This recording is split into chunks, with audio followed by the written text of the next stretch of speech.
Moving on to the kidneys and renal physiology, we'll be taking first a quick look back at the anatomy of the urinary system for review, and then we're going to take a look at the overview of kidney function.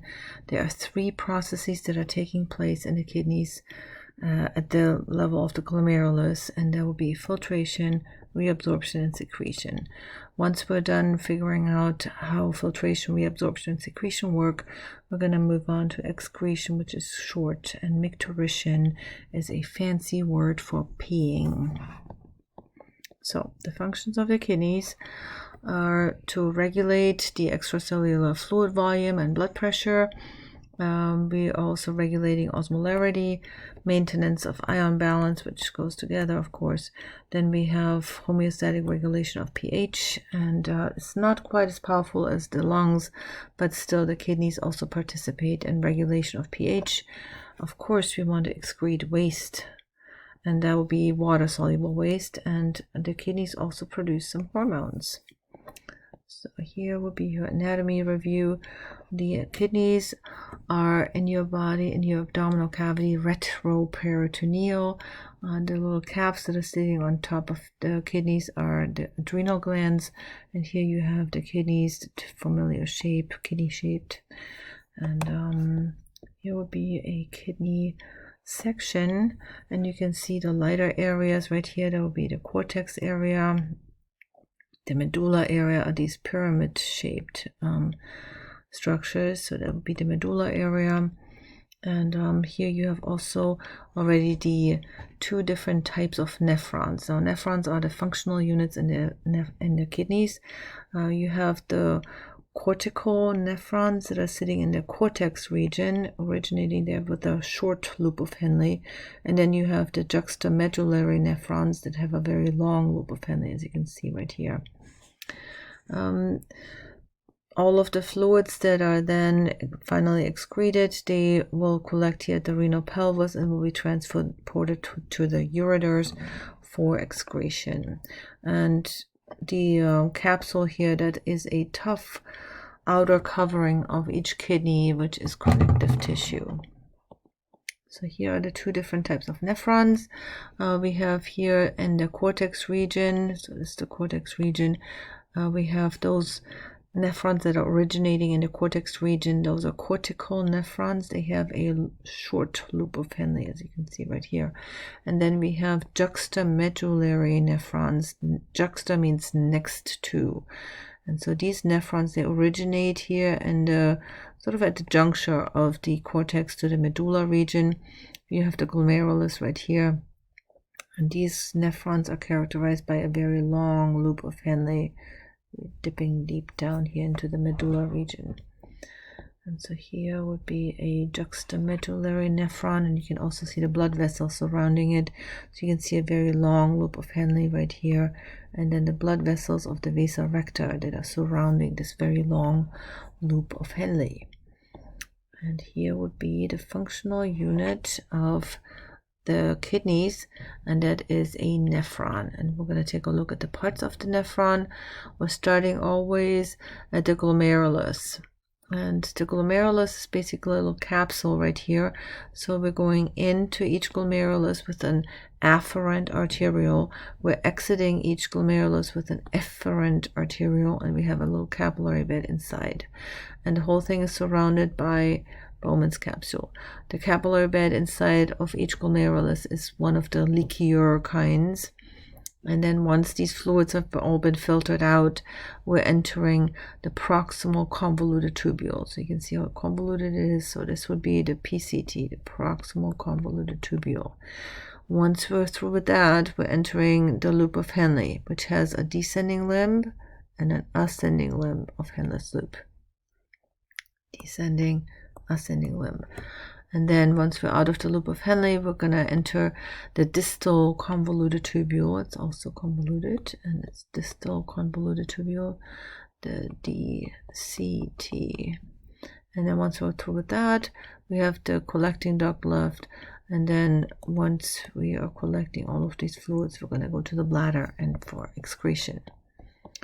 So here are the blood vessels shown that are surrounding the nephrons.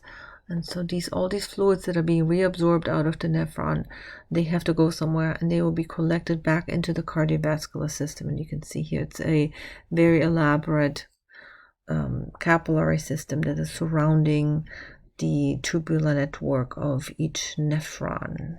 And here another anatomy picture showing you the different parts of the kidneys. Here we're going in with the renal artery, we're exiting with the renal vein, and then in here we have about 1 million nephrons in each kidney, about 1 million in each kidney, which means we have 2 million total. Here are the 3 different processes that are taking place at each nephron, and that will be filtration, which amounts on an average day to about 180 liters of fluid per day. 180 liters per day is being filtered. Now, do you have 180 liters of fluid? You don't. So that means the vast majority of what was filtered needs to be reabsorbed. So reabsorption is a huge process as well, and we are reabsorbing about 178.5 liters of these fluids that were filtered per day. So that means whatever the vast majority of what was filtered out will be reabsorbed. At the end of these nephrons, you have an opportunity to get rid of a little bit of trash, and that is secretion. The way I picture the function of the kidneys is that the kidneys really are workhorses. So if they're filtering 180 liters of fluid per day, that's many times your total body volume. So they filtering all of this fluid, and then they're reabsorbing the vast majority of it. It's kind of like if you are moving all everything that's in your house out for trash day, and then you're deciding that, oh well, the vast majority of what I moved out I actually wanted to keep, so you're moving it back in, and then only the actual trash stays outside for the garbage man to pick up. So that's kind of how the kidneys work. They are workhorses. They don't seem to mind to do this work. I mean, who does this? Moving everything that's in your house out, and then putting everything that you actually wanted to keep, putting it back in, so that means that only the trash stays outside. Most of us, we just take the trash outside, and that will be it. But the kidneys, they just don't think that way. So they are filtering 180 liters of fluids a day in their collective 2 million nephrons, and then they're reabsorbing these 278.5 liters per day. And in the end, secretion, picture it this way, that you hear the garbage man coming around the corner, and you have a final trash bag that you want to get rid of, and you run out and just deposit your trash just before the garbage man comes to pick it up. That's kind of secretion. It's a small amount, doesn't amount to a whole lot of volume, but it's your final opportunity to get rid of some trash. Once we're done with these 3 processes, filtration, reabsorption, secretion, then we're going to move on to excretion, which is done via the bladder and your ureters and urethra. Okay, so here is the functional unit of the kidneys, and that is a nephron. And since we're here in physiology, we're going to take a look at the function of the nephron. Again, we have the 3 processes of filtration, which happens at the level of the glomerulus right here. And then we have reabsorption, which happens through the entire length of the proximal and distal convoluted tubule, and of course the loop of Henle, so for this entire distance.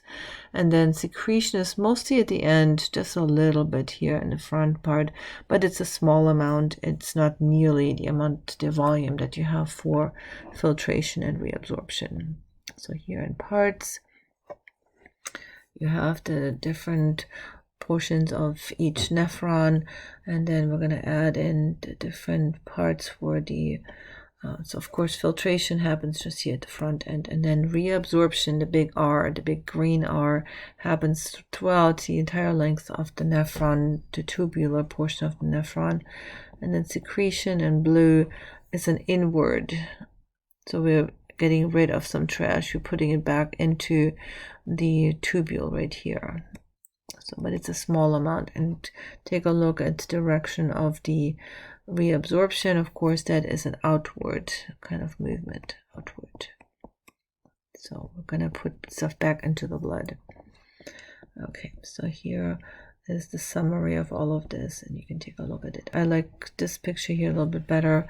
Filtration at the front end, and then reabsorption over the entire length of the tubule.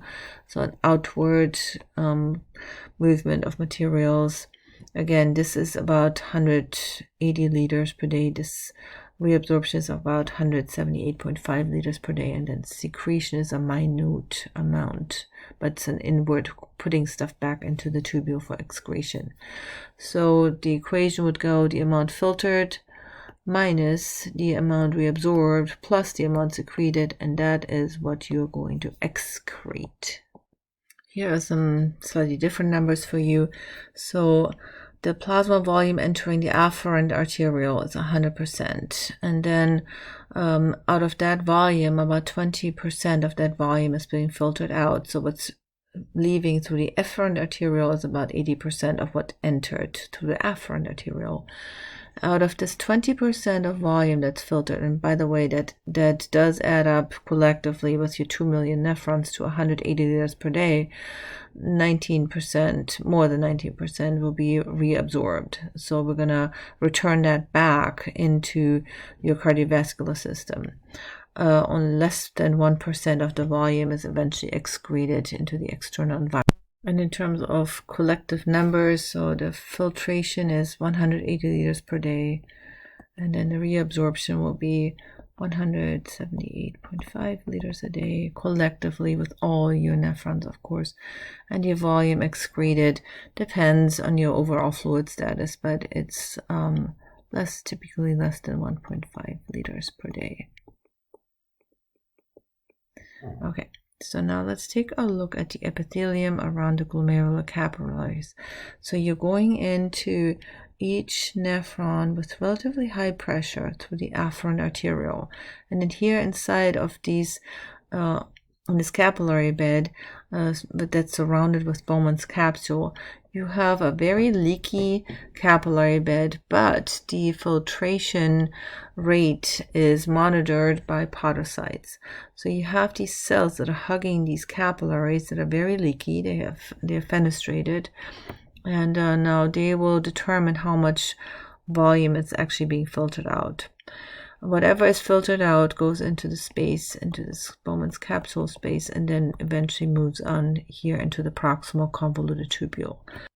Whatever was not filtered out, that volume is going to leave the glomerulus, or each glomerulus, via the efferent arteriole. But still, we're losing quite a bit of fluid here. The previous slide said 20% of the volume that entered through the afferent arteriole is being filtered out. So what's leaving here is only 80% of what came in.